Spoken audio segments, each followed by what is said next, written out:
अस्सलाम वालेकुम सर। आज हमारे साथ हैं डीएमजी फार्मास्यूटिकल के स्टॉल के ऊपर ना डॉक्टर अतीक साहब। ही इज़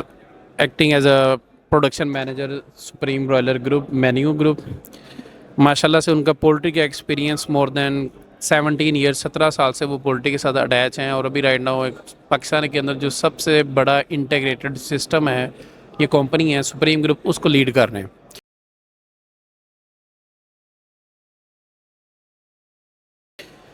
तो डॉक्टर साहब हम आपसे ना रिक्वेस्ट करना चाह रहे हैं कि पोल्ट्री इंडस्ट्री के अंदर ब्रॉयलर फार्मिंग ना एक मेजर सेगमेंट कंसिडर किया जाता है as compare to layer broiler breeder, और ब्रॉयलर सेगमेंट जो है वो हमारी पाकिस्तानी जनरेशन्स के लिए भी ना पर कैपिटा भी अगर बात करें तो एज अ प्रोटीन सोर्स या मीट कंजम्पशन के अंदर हम लोग बहुत पीछे हैं। ब्रॉयलर की कंजम्पशन के हवाले से आप क्या मैसेज देना चाह रहे हैं जनरल पब्लिक को, ताकि जो है ना वो उनकी मीट कंजम्पशन बेहतर हो, और सेकेंडली मोस्ट इम्पोर्टेंटली अगर हमारी जो ग्रोथ है, जो कि एक बड़ा बेसिक इशू भी चल रहा है स्टैंडर्ड ग्रोथ वाला हमारे यंग चिल्ड्रंस के अंदर, तो हम इस चीप सोर्स ऑफ प्रोटीन की कंजम्पशन को बढ़ाकर कैसे बेहतरीन ग्रोथ या बेहतरीन माइंड्स डेवलप करवा सकते हैं अपनी यंग जनरेशन में। वालेकुम सलाम। सबसे पहले तो इस इंटरनेशनल पोल्ट्री एक्सपो पे मैं डीएमजी को मुबारकबाद देता हूँ कि ये लोगों की बड़ी खिदमत में अपने जो है ना अपनी खिदमत लोगों के लिए सर अंजाम दे रहे हैं। दूसरी बात, जहाँ तक पोल्ट्री का ताल्लुक है, पोल्ट्री नो डाउट एक बहुत बड़ी इंडस्ट्री है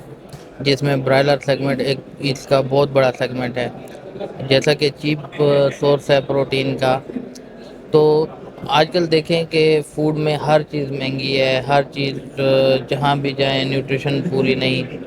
आप कह सकते हैं काफ़ी सारी चीज़ों में मिलावट वगैरह और बाकी चीज़ों के असरात हैं।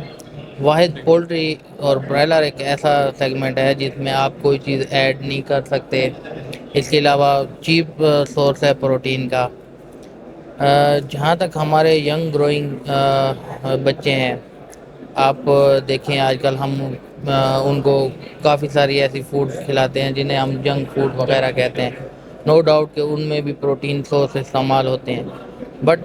आप देखें अगर उन जंक फूड में आप प्रोटीन सोर्स को हटा दें तो पीछे उनकी न्यूट्रिशन वैल्यू ज़ीरो रहती है। लिहाजा जितने भी हमारे यंग ग्रोइंग हैं या मिसाल जो भी बंदे हैं, उनको ये चाहिए कि अपनी प्रोटीन कंजम्पशन के लिए मुर्गी का ज़्यादा से ज़्यादा इस्तेमाल करें,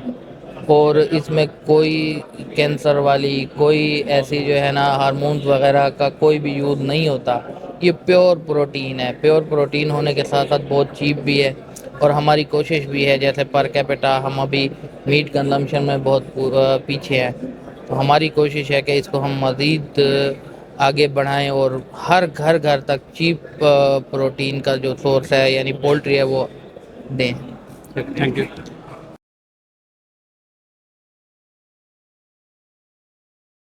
से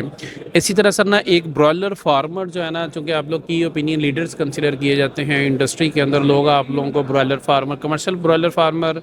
और ट्रेडिशनल ब्रॉयलर फार्मर लोग आप लोगों को फॉलो कर रहे होते हैं, आप लोगों की चीज़ों को।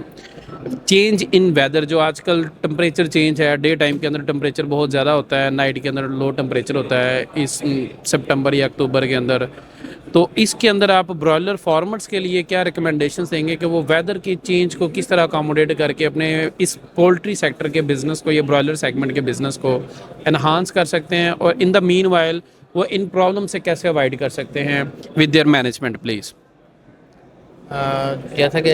डॉक्टर साहब आप और मैं बेहतर जानते हैं, हम ह्यूमंस में भी ये चीज़ देखते हैं जब वेदर चेंज होती है और इंसानों में भी डिजीज़ वगैरह का प्रेशर बनता है, इस तरह जानवरों में हो गया, पोल्ट्री में, सब में होता है। तो फार्मर हजरात जो है इसमें अगर अपने डिजीज़ प्रेशर से बचना चाहते हैं, सबसे पहली चीज़ है डिसइंफेक्शन। क्योंकि जो प्रीवियस कंटामिनेट्स हैं जब तक हम उनको ख़त्म नहीं करते, तो जो ही बर्ड स्ट्रेस में आएगा वेदर कंडीशन की वजह से, तो वो डिजीज़ अकरेंस हो जाती है। लिहाजा सबसे पहले अच्छी डिसइंफेक्शन इस्तेमाल करें। उसके बाद वेंटिलेशन और मैनेजमेंट प्रैक्टिसेस जितने हैं उन पे ख़ास तौर पे नज़र रखें। اب اس موسم میں یہ ہے دن کو اور موسم ہوگا رات کو اور ہوگا, دن کو گرمی ہوگی رات کو سردی ہوگی, دن کو پیڈ چلیں گے رات کو جو ہے پیڈ نہیں چلیں گے, تو وہ سارے فارمر جو ہے بڑی ایک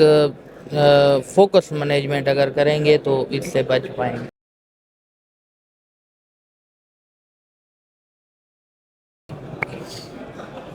تیسرا سر میں آپ سے ریکویسٹ کرنا چاہوں گا کہ ایک میجر پرابلم پولٹری سیکٹر کے اندر برائلر سیگمنٹ میں ہم دیکھتے ہیں کہ ایکولائی کے ایشوز جو ہیں وہ سم ٹائم جو ہے وہ برائلر فارمنگ ارلی چک کے اندر فرسٹ ویک میں